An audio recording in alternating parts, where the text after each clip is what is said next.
दोस्तों हाल ही में मैंने साउथ में रिलीज हुई एक कमाल की क्राइम थ्रिलर मूवी देखी है जिसका नाम है रेड लेबल। इस फिल्म को डायरेक्ट किया है के.आर. विनोद जी ने और 1000 से भी ज्यादा लोगों ने इस फिल्म को IMDb पर रेटिंग दी है 9.2 आउट ऑफ 10। तो इतनी बढ़िया रेटिंग होने वाली मूवी आपको जरूर पसंद आने वाली है, इसलिए वीडियो को एंड तक जरूर देखिएगा।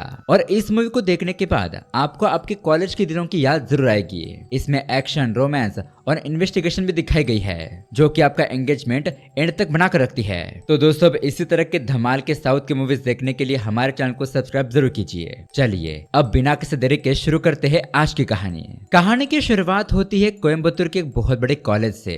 यहाँ पर सेमेस्टर के एग्जाम चल रहे होते हैं, स्टूडेंट अपना पेपर लिख रहे थे, लेकिन तभी हम वहाँ पर एक लड़के को देखते हैं। एक सर उसके लिए किताब लाकर रख देते हैं ताकि वो उसमें देखकर एग्जाम दे सके। लेकिन तभी उस क्लास में सुपरविजन करने वाली मैडम सुधा वो बुक उससे लेने की कोशिश करती है। अब दरअसल दोस्तों इस आवारे लड़के का नाम होता है पांड्यन। ये बीएससी सेकेंड ईयर का स्टूडेंट होता है और इसका पिता एमएलए है, इसलिए इतनी अकड़ दिखाकर सबको डरा धमकाकर किताब में देखकर एग्जाम दे रहा था। लेकिन ये बात सुधा मैडम को पसंद नहीं आती और वो बुक छीनने की कोशिश करती है। तो यहाँ पर पांड्यन और उसके सभी दोस्त बाकी के स्टूडेंट के पेपर छीन लेते हैं। अब पांड्यन उन पेपर को जलाने ही वाला था, तभी बाकी के स्टूडेंट कहते हैं कि मैडम उसे रोकिए, यह हमारा आखिरी सेमेस्टर है। अब ये सब कुछ देखकर सुधा मैडम यहाँ पर कुछ नहीं कर पाती, वो शांत हो जाती है। अब बाकी के स्टूडेंट को उनके पेपर मिल जाते हैं, लेकिन यहाँ पर पांड्यन को बहुत गुस्सा आ गया था, तो वो सुधा मैडम को अपना पेपर खुद ही लिखने के लिए कहता है और ना चाहते हुए भी सुधा मैडम उसका पेपर लिखने लगती है। अब उसके बाद हमें उस पांड्यन के पिता एमएलए राजन को दिखाया जाता है। और दोस्तों ये भी कोई अच्छा आदमी नहीं होता, वो अपने बेटे को कॉलेज में जो चेयरमैन की वोटिंग होने वाली है उसमें जिताकर फिर अपने बेटे को पॉलिटिक्स में लाने के लिए कुछ भी कर सकता है। ये एमएलए राजन बहुत ही खतरनाक आदमी होता है, अपना काम किसी भी तरह से पूरा करने के लिए किसी भी हद तक जा सकता है। अब ऐसे ही एक दिन उसके घर पर प्रभाकर नाम का एक बिजनेसमैन आता है। प्रभाकर एमएलए के सामने अकड़ दिखाते हुए कहता है कि मैं यहाँ पर आपके शहर में साइकिल की मैन्युफैक्चरिंग फैक्ट्री डालना चाहता हूँ। मेरा बिजनेस बहुत बड़ा है, ऑल ओवर इंडिया में हमारे कंपनी की साइकिल बेची जाती है, हमारा करोड़ों का व्यापार है, बस आप मुझे यहाँ पर फैक्ट्री लगाने की परमिशन दिलवा दो। लेकिन एमएलए राजन को उसकी अकड़ पसंद नहीं आती, वो तुरंत ही उसे गिफ्ट देता है और उसके अंदर गन थी। इतने में वहाँ पर इंस्पेक्टर आता है। एमएलए इंस्पेक्टर से कहता है कि इंस्पेक्टर देखो इस आदमी को, लगता है ये गन लेकर मुझे मारने के लिए आया है। अब इंस्पेक्टर उस बिजनेसमैन को कहता है कि गन नीचे करो वरना मैं तुम्हें जेल में डाल दूंगा। अब ये सब कुछ देखकर उस बिजनेसमैन को भी बहुत गुस्सा आ जाता है, वो उस गन से एमएलए को शूट करता है। लेकिन दोस्तों उस गन के अंदर तो गोलियां ही नहीं थी। एमएलए हंसने लगता है और उसे कहता है कि मेरे शहर में सिर्फ मैं ही नंबर 1 रह सकता हूँ, अगर मुझसे काम करवाना होगा तो झुककर बात करनी होगी, और वही तुमने मेरे सामने बहुत बड़ी गलती कर दी। इंस्पेक्टर इसे गिरफ्तार करके ले जाओ। तो दोस्तों देखा आपने, इस घटना से हमें पता चलता है कि ये एमएलए कितना खतरनाक है। अब यहाँ इस तरफ कॉलेज में सुधा मैडम घर जाने के लिए अपनी गाड़ी के पास आती है, लेकिन तभी वहाँ पर पांड्यन और उसके दोस्त मौजूद होते हैं। पांड्यन यहाँ पर सुधा मैडम के साथ बदतमीजी करने लगता है, लेकिन तभी वहाँ पर कॉलेज का एक लड़का ये सब कुछ देखकर मैडम को बचाने के लिए आता है। और दोस्तों इस लड़के का नाम होता है रोहित। ये भी सेकेंड ईयर का स्टूडेंट होता है, लेकिन ये लड़का बहुत ही होशियार और नेक दिल का होता है, सब लोगों की मदद करता है। रोहित यहाँ पर पांड्यन से कहता है कि अरे ये तुम क्या कर रहे हो, वो हमारी मैडम है, छोड़ दो उन्हें। लेकिन पांड्यन उसकी बात नहीं सुनता, तो इसी बात पर उन दोनों में झगड़ा शुरू हो जाता है। ये दोनों एक दूसरे को मारने पीटने लगते हैं और ये सीन यहीं पर कट हो जाता है। अब उसके अगले सीन में हम देखते हैं यहाँ एमएलए राजन को अपनी बेटी के जरिए अपने बेटे पांड्यन की करतूत पता चल जाती है कि उसने अपने स्कूल के टीचर के साथ बदतमीजी की, उनके साथ झगड़ा किया। अब एमएलए राजन अपने बेटे और पत्नी के सामने अपने बेटे को थप्पड़ मारता है, कहता है कि मैंने तुम्हें कितनी बार कहा है ऐसे लड़ाई झगड़ों से दूर रहो, लेकिन तुम तो मेरी बात सुनते ही नहीं हो। अगर ऐसा ही चलता रहा तो तुम आगे जाकर पॉलिटिक्स में सब कुछ कैसे संभालोगे। अब राजन अपनी पत्नी और बेटी को पानी लाने के लिए बाहर भेजता है। फिर वो अकेले में अपने बेटे से कहता है कि देखो बेटा, तुमने किसके साथ लड़ाई झगड़ा किया है मुझे कुछ नहीं पता, उससे मुझे कुछ फर्क नहीं पड़ता। मैंने तुम्हें थप्पड़ मारा, क्या तुम्हें दर्द हो रहा है? मैं ये सब कुछ तुम्हारे भले के लिए कर रहा हूँ, ये बात हमेशा याद रखना। कैसे भी सिचुएशन हो मैं तुम्हारा हमेशा साथ दूंगा, लेकिन बेटा ये पॉलिटिक्स है, यहाँ पर हमें दिमाग से चलना पड़ता है। अब तुम्हारे कॉलेज में चेयरमैन के पोस्ट के लिए वोटिंग होगी, इसलिए तुम्हें सब स्टूडेंट को चालाकी से हैंडल करना होगा। जब तक तुम कॉलेज का इलेक्शन जीत नहीं जाते तब तक स्टूडेंट के साथ पंगा मत लो, उनकी मदद करो। उन्हें लगना चाहिए कि तुम एक अच्छे नेता हो और आगे जाकर उनकी मदद कर सकते हो, और एक बार इलेक्शन जीत जाने के बाद तुम जो चाहे वो कर सकते हो, फिर तुम्हें कोई भी रोकने वाला नहीं होगा, लेकिन फिलहाल संभल कर। यानी कि दोस्तों ये राजन अपनी बेटी और पत्नी के सामने अच्छा बनने का नाटक करता है और बेटे के सामने अपना असली रूप दिखाता है। खैर अब उसके अगले दिन हम कॉलेज में देखते हैं गणेश नाम के एक टीचर सर वो रोहित और उसके दोस्त को अपने पास बुलाते हैं। कहते हैं कि देखो कॉलेज में चेयरमैन की पोस्ट का इलेक्शन होने वाला है और वो एमएलए का बेटा पांड्यन इसमें खड़ा होगा, लेकिन रोहित मैं चाहता हूँ कि तुम उसके विरोध में खड़े हो जाओ। रोहित कहता है कि सर ये मैं कैसे कर सकता हूँ। गणेश सर कहते हैं तुम चिंता मत करो, हम सब लोग तुम्हारा साथ देंगे। अगर तुम कॉलेज के चेयरमैन बन जाते हो तो इससे में ही कॉलेज की भलाई है, और अगर गलती से भी वो एमएलए का बेटा पांड्यन चेयरमैन बन गया तो वो तो अपनी मनमर्जी करेगा। कॉलेज में रैगिंग हो सकती है, नशाबाजी भी हो सकती है, उसकी यही मनमानी बंद करने के लिए हमें ये करना ही होगा। रोहित कहता है कि सर ये सब कुछ तो ठीक है, लेकिन मुझे थोड़ा डर लग रहा है, क्या कॉलेज के स्टूडेंट मुझे वोट देंगे, क्या वो मुझ पर विश्वास करेंगे। तो यहाँ पर गणेश सर उसे अपने एक दोस्त की कहानी बताते हैं। इसी कॉलेज में 2019 में काथिर नाम का एक लड़का पढ़ाई करता था। उसके टाइम में भी ऐसा ही इलेक्शन हुआ था, लेकिन उसका अपोजिशन जो कि बैड बॉय था वो जीत गया था। तो काथिर ने फिर से वोटिंग चेक करने की डिमांड की। इसके लिए वो सभी स्टूडेंट के साथ मिलकर धरना देने लगा। अब ये मामला इतना बढ़ गया कि बात पुलिस तक पहुंच गई। इंस्पेक्टर यहाँ पर मामला सुलझाने के लिए आया था, लेकिन सभी स्टूडेंट काथिर के साथ ही खड़े हो जाते हैं, इसलिए उनकी बात माननी पड़ती है और फिर से वोटिंग होती है। तो इस बार दोस्तों सच में काथिर को 30 वोट ज्यादा मिले थे, यानी कि वो 30 वोटों से जीत गया था और उस अपोजिट वाले लड़के ने चीटिंग की थी। तो यहाँ पर गणेश से रोहित को कहते हैं कि तुम उस काथिर से मदद मांगो, उसे मिलो, उसे मेरा नाम बताओ, वो तुम्हारी हेल्प करने के लिए जरूर रेडी होगा। अब उसके अगले सीन में हम उस काथिर को देखते हैं। उसके ऊपर कोई केस चल रहा होता है और वो यहाँ पर जज साहब को अपनी तरफ से गवाही देता है। दरअसल 1 साल पहले जब वो कॉलेज में था तब लास्ट ईयर कॉलेज में एक दूसरे टीम के साथ काथिर का झगड़ा हो गया था। उन दूसरे स्टूडेंट ने इसके ऊपर बेवजह ही इल्जाम लगाकर उसे इस केस में घसीटा था। तो पिछले साल से ये केस चल रहा होता है, लेकिन इस बार भी काथिर के खिलाफ कोई ठोस सबूत नहीं मिल पाते, इसलिए उसे छोड़ दिया जाता है। उसे केस की अगली तारीख दी जाती है। अब उसके बाद हम देखते हैं रोहित और उसके दोस्त को। ये लोग काथिर का पता लगाकर उससे मिलने के लिए आते हैं। रोहित यहाँ पर काथिर को सारी बात बताता है कि कॉलेज में पांड्यन नाम का एमएलए का एक बेटा है जो हमेशा अपनी चलाता है, टीचर लोगों को परेशान करता है, गुंडागिरी करता है, इसलिए हम उसे कॉलेज के चेयरमैन इलेक्शन में हराना चाहते हैं। तो प्लीज सर आप हमारी मदद कीजिए। पहले तो कातिर यहाँ पर उन्हें मना कर देता है कि मेरे पास अभी टाइम नहीं है, मैं खुद के ही मामले सॉल्व कर रहा हूँ। लेकिन रोहित यहाँ पर गणेश सर का नाम लेता है और उनकी मदद करने के लिए बहुत ही रिक्वेस्ट करने लगता है। तो फिर जाकर काथिर उसकी बात मान लेता है। उसके बाद हम देखते हैं काथिर रोहित की मदद करने के लिए कॉलेज पहुंचता है। स्टूडेंट्स को रोहित को वोट डालने के लिए प्रोत्साहित करता है। ये इलेक्शन कैसे जीता जाए इसके लिए स्ट्रैटेजी बनाता है ताकि उनकी जीत पक्की हो जाए। अब ये सब कुछ चल रहा था और यहाँ पर हम उस पांड्यन की बहन गीता को देखते हैं। वो काथिर को मदद करते हुए देख रही थी और उसे काथिर का नेचर बहुत ही पसंद आ जाता है। वो उसके प्यार में पड़ जाती है। कुछ दिन के बाद वो उसे प्रपोज करती है। देखते ही देखते ये दोनों अच्छे दोस्त बन जाते हैं और दोनों एक दूसरे से प्यार करने लगते हैं। अब यहाँ पर हम काथिर की फैमिली को देखते हैं। काथिर अपनी माँ और छोटी बहन के साथ रहता है। वो अपनी फैमिली से बहुत ज्यादा प्यार करता है। खैर दोस्तों, अब अगले दिन इलेक्शन के लिए पांड्यन अपना नाम रजिस्टर करवाता है और कॉलेज की दीवार पर पोस्टर लगाता है। ये लोग पहले ही अपने जीतने के पटाखे फोड़ने लगते हैं, लेकिन तभी वहाँ पर गणेश सर आकर उसे कहते हैं कि ज्यादा खुश मत हो क्योंकि तुम्हारे पोजीशन में खड़ा होने वाला है रोहित। और तभी वहाँ पर रोहित की एंट्री होती है। रोहित ने उसके विरोध में इलेक्शन में फॉर्म भरा है।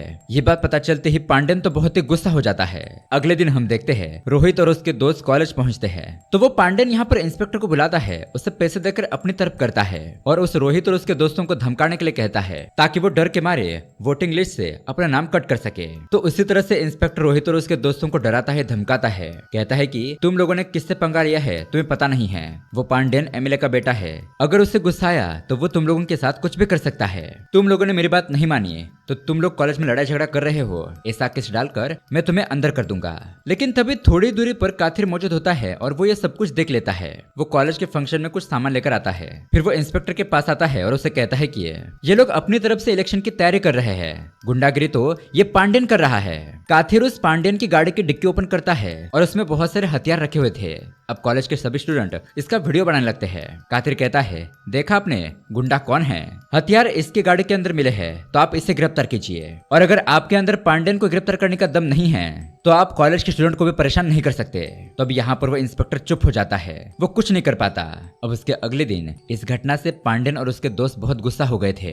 पांड्यन के दोस्त कहते हैं कि वो काथिर तो बहुत ही खतरनाक लगता है, हम उससे कैसे निपटेंगे। पांड्यन कहता है कि तुम चिंता मत करो, मेरा मामा सत्या भाई है ना, वो बहुत ही खतरनाक गुंडा है, वो मेरा दूर का रिश्तेदार है, लेकिन मेरे कहने पर वो हमारी मदद जरूर करेगा। वही दूसरी तरफ हम उस खतरनाक सत्या भाई को देखते हैं। उससे एक लड़की पसंद आ गई थी तो वो उसके बॉयफ्रेंड को मार देता है। और उस लड़की के साथ गलत काम करता है। अब अगले दिन काथिर अपने दोस्तों के साथ कोल्ड ड्रिंक पी रहा होता है।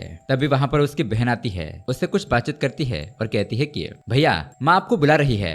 ऐसा कहकर वो जाने लगती है, लेकिन तभी काथिर देखता है कि कुछ अनजान लोग उसके गली में घूम रहे हैं, इसलिए वो अपनी बहन के साथ साथ ही चलने लगता है। तभी अचानक वहाँ पर सत्या भाई उनके सामने आ जाता है और उसके लोग तुरंत ही काथिर को पकड़ लेते हैं, उसके गले पर चाकू रखते हैं। लेकिन दोस्तों फिर भी काथिर उनसे नहीं डरता, क्योंकि दोस्तों वो अच्छा लड़का होता है, वो हमेशा सब लोगों की मदद करता है। इसलिए उसके गांव में मौजूद सभी लोग काथिर को बचाने के लिए आगे आते हैं। वो सत्या भाई को धमकी देते हैं कि तुम यहाँ से चुपचाप चले जाओ, वरना हम तुम्हें इतने पीटेंगे कि तुम अपनी नानी को याद करोगे। तो अब सत्या भाई और उसके लोग कुछ नहीं कर पाते और वहाँ से उन्हें जाना पड़ता है। अब अगले दिन से दोस्तों कॉलेज में इलेक्शन का प्रचार शुरू हो जाता है। पांड्यन बहुत सारे लड़के और लड़कियों को अपनी तरफ करने के लिए लड़कों को फ्री में शराब की बोतलें बांटता है और लड़कियों के अकाउंट पर 500-500 रुपए पॉकेट मनी के तौर पर भेजता है। वही दूसरी तरफ रोहित और उसके दोस्त कॉलेज के स्टूडेंट को उनकी स्टडी में, उनके कॉलेज प्रोजेक्ट में मदद करते हैं। कॉलेज में उन्हें क्या क्या प्रॉब्लम फेस करनी पड़ रही है उसका सॉल्यूशन प्रोवाइड करते हैं। बाकी के स्टूडेंट को भी मोटिवेट करते हैं कि हम तुम लोगों का हमेशा साथ देंगे। इसी दौरान रोहित का एक दोस्त मयंक एक ऐसा प्रोजेक्ट बनाता है जो पैर से अपाहिज है। वो इस डिवाइस का इस्तेमाल करके धीरे धीरे चल सकते हैं। उस डिवाइस का एक लड़की इस्तेमाल करती है जिससे कि उसे चलने में आसानी होती है और ये देखकर सभी स्टूडेंट बहुत ही खुश हो जाते हैं। अब दोस्तों एक हफ्ते के बाद आता है इलेक्शन का दिन। सभी स्टूडेंट वोट देने लगते हैं। अब दोपहर हो जाती है और थोड़ी देर में रिजल्ट अनाउंस किया जाएगा। तभी वहाँ पर पांड्यन का एक दोस्त ऑफिस से नीचे आता है और ये लोग समझ लेते हैं कि ये लोग जीत गए हैं। तो वो लोग तुरंत ही जश्न मनाते हुए डांस करने लगते हैं। लेकिन वो लड़का चिल्लाते हुए बताता है कि हम लोग पूरे 50 वोट से हार चुके हैं, हम नहीं, रोहित जीत चुका है। ये बात सुनकर रोहित, काथिर और उसके दोस्त बहुत ही खुश हो जाते हैं। उनके खुशी का ठिकाना नहीं रहता, वो जश्न मनाने लगते हैं, ढोल ताशा बजाते हैं, पार्टी करते हैं। यहाँ पर कॉलेज में उन्हें एक नेता सपोर्ट करने के लिए भी आता है। तो वही दूसरी तरफ पांड्यन और उसके दोस्त रोहित की जीत से जलने लगते हैं, सोचने लगते हैं कि वो कैसे जीत गया, उसका कुछ ना कुछ तो करना पड़ेगा। खैर अब कुछ दिन बाद काथिर को एक कॉल आता है और यहाँ पर हमें पता चलता है कि पांड्यन ने अपनी बहन गीता के फोन में काथिर के साथ उसके फोटो देख लिए थे। गीता और उस काथिर का चक्कर चल रहा है, ये बात उसके पिता को पता चल जाती है। तो यहाँ पर बहुत बड़ा हंगामा खड़ा हो जाता है। लेकिन ये एमएलए राजन रोने धोने का नाटक करता है, उसे दिल की बीमारी होती है। तो वो यहाँ पर बीमार होने का नाटक करता है, कहता है कि अगर उसकी बेटी ही उसे धोखा देकर चली जाएगी, किसी दूसरे लड़के के साथ भाग जाएगी, तो वो ये सब कुछ बर्दाश्त नहीं कर पाएगा और मर जाएगा। माता पिता अपने बच्चों को बड़े ही लाड प्यार से बड़ा करते हैं, लेकिन बच्चे बड़े होकर उन्हें ऐसा सिला देते हैं, अगर मेरी गीता बेटी मेरे बताए गए लड़के से शादी करेगी तो मैं बहुत खुश हो जाऊंगा, लेकिन मुझे पता है वो ऐसा नहीं करेगी। तो वहीं पर दोस्तों दूसरे कमरे में बैठी हुई गीता ये सारी बातें सुन रही होती है। उसे बहुत दुख हो रहा था, लेकिन वो अपने पिता के खातिर ना चाहते हुए भी इस शादी को मान जाती है। अगले दिन हम देखते हैं गीता की एंगेजमेंट होती है उस सत्य भाई के साथ। ये उस एमएलए का रिलेटिव होता है। तो वही इस तरफ जब काथिर को गीता की एंगेजमेंट की बात पता चलती है तो वो तो पूरी तरीके से दुखी हो जाता है, उसे अपने प्यार के दिन याद आने लगते हैं। लेकिन उसके बाद हम देखते हैं गीता चोरी छुप के काथिर को कॉल करती है, उसे कहती है कि देखो तुम चिंता मत करो, मैं उस सत्या भाई से शादी नहीं करूंगी। मेरे पिता एक पॉलिटिशियन हैं, तो उनके साथ दिमाग से ही खेलना पड़ता है। एक पॉलिटिशियन की बेटी होकर मैं इतनी तो पॉलिटिक्स जानती हूँ। कुछ दिन के बाद हमारे कॉलेज में स्पोर्ट डे और गैदरिंग शुरू होगा, तो उसी दौरान हम लोग भागकर शादी कर लेंगे। अब गीता अभी भी काथिर से प्यार करती है और वो उसके साथ रहना चाहती है। ये बात सुनकर काथिर तो बहुत ही खुश हो जाता है और उसकी बात मान लेता है। अब अगले हफ्ते दोस्तों हम देखते हैं कॉलेज में फेस्टिवल शुरू हो जाता है। यहाँ काथिर कुछ सामान लेकर कॉलेज के अंदर एंट्री कर रहा था, तभी वहाँ पर गेट पर उसकी मुलाकात होती है सत्या भाई से। वो उससे पूछता है कि तुम यहाँ पर क्या कर रहे हो। काथिर कहता है मैं इस कॉलेज का स्टूडेंट रह चुका हूँ, तो इसलिए फंक्शन देखने आया हूँ। ऐसा कहकर वो अंदर चला जाता है। अब कॉलेज के अंदर हम देखते हैं डांस कंपटीशन चल रहा था और यहाँ पर एमएलए राजन को गेस्ट के तौर पर बुलाया गया था। वो अपने परिवार और बेटी गीता के साथ यहाँ पर मौजूद होता है। तभी कॉलेज की कुछ फ्रेंड्स वहाँ पर आती है और गीता को अपने साथ ले जाने की बात करती है। पहले तो उसका पिता मना करता है, लेकिन उन लड़कियों की बहुत रिक्वेस्ट करने पर वो मान जाता है, पर कहता है कि जल्दी वापस आना। यहाँ कॉलेज के बाहर गार्डन में कार्तिक और उसके दोस्त बैठे हुए थे। तभी वहाँ पर गीता बुर्का पहनकर आ जाती है ताकि उसे कोई पहचान न सके। और जैसा कि हमें पता है इन लोगों का भागने का प्लान था। अब ये लोग कॉलेज के पिछले रास्ते से जा रहे होते हैं, लेकिन तभी काथिर के सर पर पीछे से कोई वार करता है और दोस्तों ये और कोई नहीं सत्या भाई था। था। दरअसल उसने इन दोनों को भागते हुए देख लिया था। अब काथिर और सत्या भाई के बीच में यहाँ पर बहुत ही जबरदस्त फाइट होती है। वो सत्या भाई यहाँ पर गीता को बुरी तरीके से मारने लगता है। पैर से उसका गला दबाकर उसे खत्म करने की कोशिश कर ही रहा था कि तभी उसके पीछे से कातिर एक लोहे का रॉड लेकर सत्या भाई के सर पर वार करता है। अब ये वार इतना खतरनाक था कि इस वजह से उस सत्या भाई की ऑन द स्पॉट मौत हो जाती है। ये देखकर ये सभी लोग शॉक रह जाते हैं, सोचने लगते हैं कि ये तो कांड हो गया, अब क्या करेंगे। अगर इस सत्या भाई का मर्डर हमने किया है और ये बात पुलिस को पता चल गई तो हम तो इसमें बुरा फंसेंगे और जेल होगी वो अलग। तो यहीं पर ये सीन कट हो जाता है। अब अगले सीन में हम देखते हैं काथिर और उसके दोस्त कॉलेज के पिछले वाले साइड में इकट्ठा हो जाते हैं। सुधा मैडम यहाँ पर सत्या भाई को मरा हुआ देखकर बहुत ही परेशान हो जाती है। काथिर से कहती है कि ये तुमने क्या कर दिया, तुम तो इस गीता के साथ भागकर शादी करने वाले थे ना, तो फिर ये सब कुछ कैसे हो गया। अब हम सभी लोग इसमें फंसेंगे। तभी काथिर का एक फ्रेंड कहता है कि सब लोग शांत हो जाओ, ये मर्डर काथिर ने नहीं मैंने किया है। काथिर और गीता तुम दोनों शादी करके अच्छे से अपनी लाइफ जियो, ये इल्जाम मैं खुद के सर पर ले लूंगा। अब कातिर कहता है कि किसी को कुछ भी करने की जरूरत नहीं है और इस सत्या भाई को मारने का मुझे जरा सा भी पछतावा नहीं है, क्योंकि इसने बहुत सारे पाप किए हैं, बहुत सारे लोगों को मारा है और लड़कियों की जिंदगी भी बर्बाद की है। ऐसे आदमी को तो कब का मरना चाहिए था। खैर अब हमें कैसे भी करके कुछ तो सोचना होगा इस क्राइम से बचने के लिए। वो आगे कहता है कि अब तक सत्या भाई को उसके लोग ढूंढ रहे होंगे। गीता तुम कॉलेज के अंदर चली जाओ, सब लोगों को ऐसा दिखाओ कि कुछ भी हुआ नहीं है। हमें ऐसा बर्ताव करना है कि इस मर्डर के बारे में हमें कुछ नहीं पता, तब तक हम सोचते हैं कि इस लाश का करना क्या है। अब दोस्तों कॉलेज के अंदर सच में पांडेन और उसके लोग सत्या भाई को ढूंढ रहे होते हैं। वो उन्हें कहीं नहीं मिलता तो उन्हें शक हो जाता है, इसलिए वो लोग तुरंत ही पुलिस को भी बुला लेते हैं। ये सभी लोग मिलकर सत्या भाई को इधर उधर ढूंढते हैं। पांडेन को अपनी बहन दिखाई देती है तो वो उसके पास जाकर पूछता है तुम इतनी देर तक कहाँ पर थी। गीता कहती है कि मैं तो यहीं पर थी। क्या हुआ, तुम इतना क्यों चिल्ला रहे हो, तुम लोगों को लगा क्या मैं भाग जाऊंगी। ऐसा कुछ भी नहीं है। अगर तुम लोग मुझ पर विश्वास नहीं करते तो अभी के अभी उस सत्या को बुलाओ, मैं अभी उसके साथ शादी करने के लिए तैयार हूँ। यहाँ इस तरफ काथिर कॉलेज के पिछले रास्ते से खाना खाने के बहाने से एक होटल में जाता है। वहाँ पर खाना खाकर कॉलेज के बाहर के गेट से अंदर आता है। यानी कि अब उस होटल के सीसीटीवी कैमरा में काथिर रिकॉर्ड हो गया था और कॉलेज में एंट्री करते वक्त वॉचमैन ने उसे बाहर से अंदर आते हुए देख लिया था। यानी कि अगर इस केस में उसका नाम आ भी गया तो ये प्रूफ हो जाएगा कि काथिर उस वक्त बाहर था। अब यहाँ अंदर सुधा मैडम को पता चल जाता है कि कॉलेज में पुलिस आ गई है और सत्या भाई को ढूंढ रही है, इसलिए वो तुरंत ही उनका ध्यान भटकाना शुरू कर देती है। दरअसल दोस्तों इन सभी लोगों ने डिसाइड कर लिया था कि ये लोग उस सत्या भाई की मौत को एक आत्महत्या दिखाएंगे। तभी यहाँ पर काथिर के दिमाग में एक आइडिया आता है। उस लड़के मयंक ने जिस डिवाइस को बनाया था उस डिवाइस को ये लोग उस सत्या की बॉडी से जोड़ देते हैं। सामने वाले को ऐसा ही दिखाई देने लगता है कि सत्या भाई खुद चल रहा है। काथिर सब लोगों को बताता है कि हमारे कॉलेज में न्यू बिल्डिंग का कंस्ट्रक्शन का काम चालू है और आज कॉलेज फेस्ट होने की वजह से काम बंद है। इसी का फायदा उठाते हुए हम सत्या की बॉडी बिल्डिंग के टॉप फ्लोर पर ले जाएंगे और वहां से उसे नीचे फेंक देंगे। सारे सबूत और फिंगरप्रिंट्स मिटा देंगे। इससे ये प्रूफ हो जाएगा कि सत्या ने आत्महत्या कर दी है। और बाद में जब पुलिस और फॉरेंसिक टीम जांच करेगी तो उस दौरान हमें कुछ टाइम मिल जाएगा। हम कुछ जुगाड़ करके रिपोर्ट बदलने की कोशिश करेंगे। अब इन सब लोगों को ये प्लान सही लगता है। काथिर और उसके दोस्त सत्या की लाश को तुरंत बक्से में डाल देते हैं और उसे बिल्डिंग की तरफ ले जाने लगते हैं। वही इस तरफ सुधा मैडम पुलिस का ध्यान भटकाती है। अब कॉलेज में फेस्ट चलने की वजह से कुछ स्टूडेंट की टीम ट्रेजर ढूंढ रही थी। यानी कि कुछ स्टूडेंट के ग्रुप बने हुए थे और कॉलेज के अलग अलग जगहों पर कुछ चीजें छुपाई गई थी। इस कंपटीशन में स्टूडेंट की टीम को वो चीज ढूंढनी थी, उसी को ट्रेजर कहा जाता है। अब स्टूडेंट की टीम को दौड़ते हुए देखकर इंस्पेक्टर पूछता है कि ये सब ऐसे क्यों भाग रहे हैं। सुधा मैडम बताती है कि सर वो ट्रेजर हंट की टीम है। अब यहाँ कातिर और उसके दोस्त उस बिल्डिंग के नीचे पहुंच जाते हैं, लेकिन अब उस बक्से को उठाकर सीढ़ियों से ऊपर चढ़ना इसमें बहुत टाइम लग सकता था। इसलिए कातिर उस बक्से को फाड़कर अंदर की लाश अपने कंधे पर डालकर उसे उठाकर ले जाने लगता है। लेकिन तभी यहाँ पर नीचे पांडेन और उसके दोस्त सत्या को ढूंढते हुए आ जाते हैं। कातिर और उसके दोस्त ये देखकर तुरंत ही छुप जाते हैं। फिर उनके जाने के बाद ये लोग सही सलामत छत पर तो पहुंचते हैं। फिर सब कुछ सेट किया जाता है। यहाँ नीचे गीता और उसकी दोस्त अपने और कुछ दोस्तों को बाहर लेकर आती है, ऐसे ही टहलने के बहाने से। दरअसल दोस्तों सत्या की लाश जब नीचे गिरेगी तो ये सारी लड़कियां उसे देखेगी, यानी कि आई विटनेस होगी इस आत्महत्या की घटना की।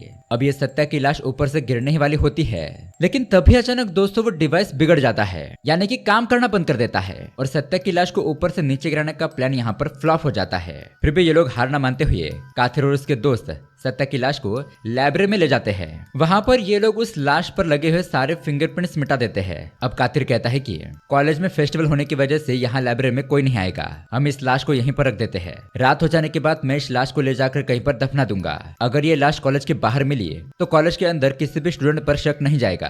तो यहाँ पर उसके दोस्तों को ये प्लान सही लगता है। लेकिन दोस्तों उसके थोड़ी देर बाद में यहाँ पुलिस सुधा मैडम से कहती है कि हमें लाइब्रेरी का एरिया भी देखना है। तो उन लोगों को ना चाहते हुए भी सुधा मैडम को लाइब्रेरी में उन्हें ले जाना पड़ता है। अब वो उन्हें लाइब्रेरी की एक जगह ही दिखाती है, लेकिन उन ऑफिसर में से एक दूसरा ऑफिसर लाइब्रेरी की दूसरी तरफ जाकर देखता है और तभी उसे वहाँ पर सत्या भाई की लाश दिखाई दे जाती है। फिर क्या था, पूरे कॉलेज में हंगामा मच जाता है। सभी स्टूडेंट को पता चल जाता है कि सत्या भाई की मौत हो चुकी है। एमएलए राजन के तो इस घटना से होश ही उड़ जाते हैं। पांडियन तो सत्या भाई को मरा हुआ देखकर फुट फुट कर रोने लगता है। उसे बहुत गुस्सा आ जाता है और उसे यह भी लगता है कि ये सब कुछ उस कातिर ने ही किया होगा। पुलिस भी कातिर को ढूंढती है, तभी कातिर वहाँ पर आता है। पुलिस जब उसके ऊपर इल्जाम लगाती है तो कातिर कहता है कि भला मैं इस सत्या भाई को क्यों मारूंगा, और अगर मैंने इसे मारा होता तो मैं कब का यहाँ से फरार हो चुका होता।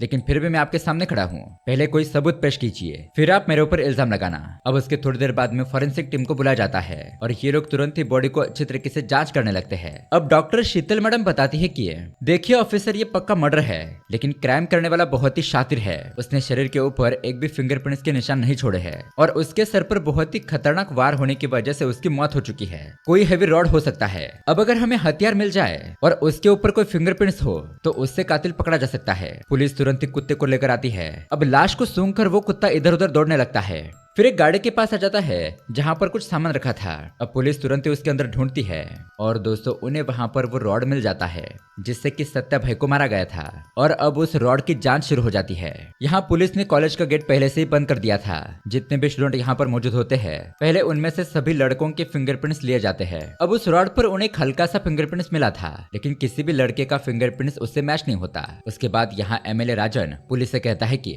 चाहे कातिल कोई भी हो, मुझे उससे कोई फर्क नहीं पड़ता। उस डॉक्टर शीतल को पैसे देकर खरीद लो, झूठे रिपोर्ट बनाकर उस कातिर को इस केस में फंसा दो।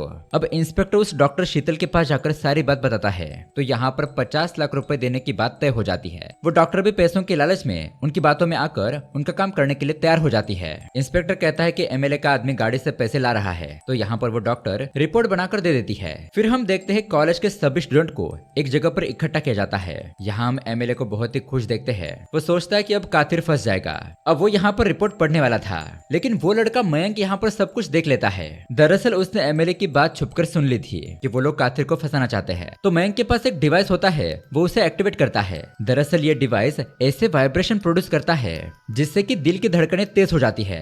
और दोस्तों एमएलए को तो पहले से ही दिल की बीमारी थी और वही उस डिवाइस की फ्रिक्वेंसी को सहन नहीं कर पाता, उसे तुरंत ही हार्ट अटैक आ जाता है। अब वहाँ पर मौजूद उसके लोग तुरंत ही उसे उठाकर हॉस्पिटल ले जाते हैं और यहाँ मुजरिम का नाम बताना रह जाता है। तभी अंदर हम देखते हैं कॉलेज के टीचर फिंगरप्रिंट्स को गौर से देखते हैं। दरअसल फॉरेंसिक टीम को रॉड के ऊपर जो छोटा सा फिंगरप्रिंट मिला था जो कि आधा अधूरा था, तो यहाँ डॉक्टर शीतल और उसकी टीम पैसों के लालच में आकर उस फिंगरप्रिंट की तरफ उनका ध्यान नहीं गया था। उन्होंने बारीकी से जांच नहीं की थी। तो वो टीचर ध्यान से देखकर कहता है कि ये तो बहुत ही नाजुक हाथ के फिंगरप्रिंट्स लग रहे हैं, शायद किसी लड़की के हो सकते हैं। तो फिर डॉक्टर शीतल तुरंत ही कॉलेज के सभी लड़कियों के साथ वो फिंगरप्रिंट्स मैच करती है। और दोस्तों यहाँ पर आता है बहुत बड़ा ट्विस्ट, वो फिंगरप्रिंट्स गीता के फिंगरप्रिंट से मैच हो जाते हैं। पुलिस बाहर आकर सबके सामने गीता का नाम बताती है। कातिर ये सुनकर हैरान हो जाता है और गीता से कहता है कि ये तुमने क्या कर दिया। अब यहाँ पर हमें एक छोटा सा फ्लैशबैक दिखाया जाता है। कातिर ने उस रॉड को साफ करके उसे छुपाने की जिम्मेदारी गीता को दी थी, लेकिन गीता ने जानबूझकर उस रॉड को साफ करते वक्त उसके ऊपर अपने हाथ का छोटा सा फिंगरप्रिंट छोड़ दिया था। दरअसल वो जानती थी कि अगर कुछ भी हो गया और कातिर को इस मर्डर केस में फंसाया गया तो उसका भाई और पिता कातिर को पहले से जेल भेजना चाहते थे। तो वो कातिर को इस इल्जाम में फंसा देंगे और उसे कभी बाहर आने नहीं देंगे। वो कातिर से कहती है कि मैं ये इल्जाम अपने सर पर ले लूंगी और कोर्ट में गवाही दूंगी कि उस सत्या ने मेरा आरोपी करने की कोशिश की, इसलिए सेल्फ डिफेंस करते वक्त वो मेरे हाथों मारा गया। ऐसे में मुझे कुछ ही सालों की सजा होगी और मैं जेल के बाहर आ जाऊंगी। लेकिन अगर एक बार कातिर का नाम इस केस से जुड़ गया तो वो कभी जेल से बाहर नहीं आएगा। इसलिए दोस्तों गीता ने प्यार के खातिर इतना बड़ा त्याग किया। अब दोस्तों पुलिस गीता को गिरफ्तार करके ले जाती है और इसी के साथ ये कहानी यहीं पर एंड हो जाती है। तो दोस्तों कॉलेज की जंग की ये कहानी आपको कैसी लगी हमें कमेंट करके जरूर बताइएगा। साथ ही ऐसे ही अमेजिंग मूवी देखने के लिए हमारे चैनल को सब्सक्राइब जरूर कीजिए। मिलते हैं अगली वीडियो में। Keep watching.